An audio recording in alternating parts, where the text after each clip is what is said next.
Quando tu colocou a arma na tua cabeça, eu não deixei pro jogatinho. O pastor Wagner serviu a Umbanda durante 15 anos.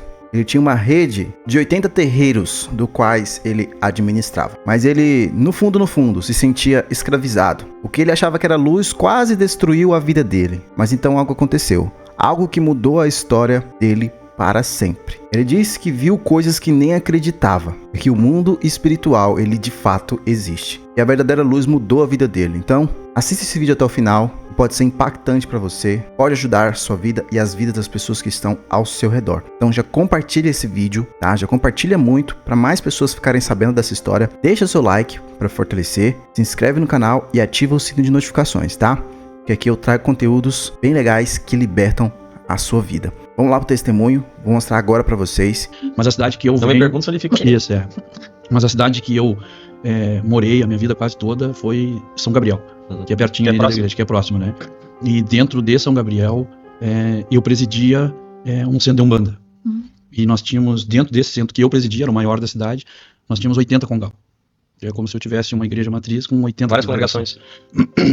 E 15 anos, eu dediquei 15 anos da minha vida como presidente para poder fazer congressos, trazer Pai de Santo de tudo que era lado, parava a cidade, nós falava com o prefeito, falava com os vereadores, nós fazia de tudo que vocês imaginarem, de grandes festas da Umbanda, eu organizava dentro da cidade. Eu nunca recebi entidade nenhuma, graças a Deus. Eu nunca fui muito despojado assim na questão da Umbanda. Eu sempre ia com o pé atrás e sabendo que eu era consciente de que não era um lado bom, mas aquilo me trazia benefícios. Então, entendi.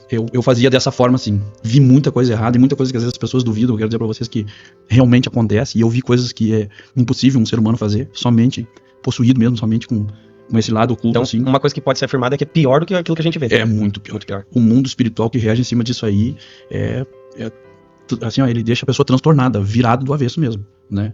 Tem coisas que eu não gosto de falar sobre isso, porque isso não faz parte mais da minha vida e eu me envergonho disso. Mas eu tô contando pra vocês, como eu disse, se é um bate-papo pra você saber como é que foi. Sim. Então, a Nádia aceita Jesus, eu venho desse lado e é óbvio que eu já tinha os meus... Uma resistência muito grande. Eu fui praticamente, desde os meus 14 anos, eu comecei a trabalhar em rodeio como locutor. Então, eu cheguei no ápice, aonde todo locutor queria chegar, locutor de rodeio eu cheguei. Eu alcancei todos os estágios possíveis nessa profissão. Então eu manuseava bem o microfone, eu falava bem, eu tinha bons contratos, trabalhava muito com prefeitura, muito dentro de CTGs, então eu fazia isso. Mas eu tinha um pacto que eu carregava junto comigo e isso tudo foi quebrando, assim, foi desmoronando por causa da bebida. Eu bebia muito. Sim.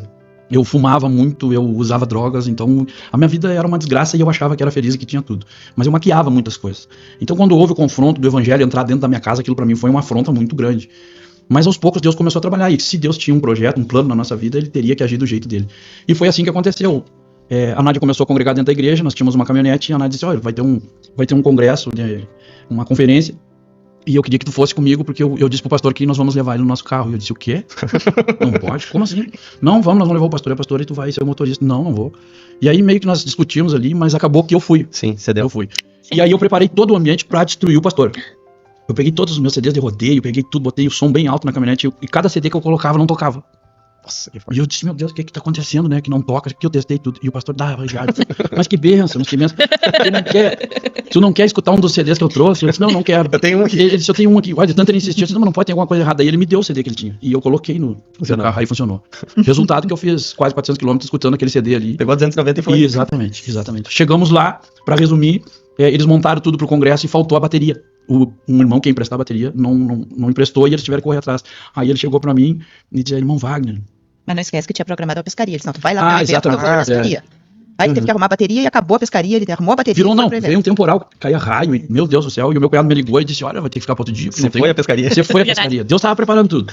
E aí eu saí com o pastor para ir atrás da tal bateria, e eu fiquei o dia inteiro em volta desse lugar. Só que daí, cada igreja que nós chegávamos, conversava com os irmãos, e como eu andava com o pastor, eles me davam paz, Senhor, me abraçavam, e aquilo... Sim, já era um pastorzão. Mas, aquele negócio me deixava irritado, né? Eu disse, também que esses crentes são pegajosos. E aí eu levei a bateria tardinha lá para eles fizeram todo o congresso, e eu, na noite, tarde da noite terminou, eu entrei para buscar a Nádia. E eu entrei, e eu tinha bebido naquele dia.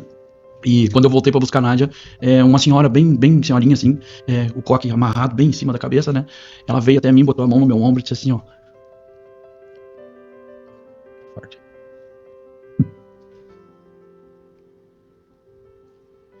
Deus te trouxe aqui porque ele vai mudar a tua vida. Amém. Ela disse pra te saber que é Deus que tá falando contigo.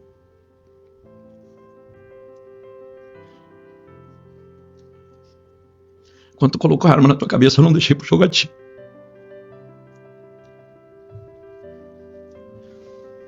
E aquilo era impossível que alguém soubesse. Aquilo tocou muito forte, meu coração parecia que ia sair pela boca, assim. Eu fiquei muito transtornado. Muito. Isso não pode, como é que essa senhora sabe? Quem contou? Como é que. A Nádia não sabia, ninguém sabia. E eu fui pra casa e aquilo ficou me marcelando.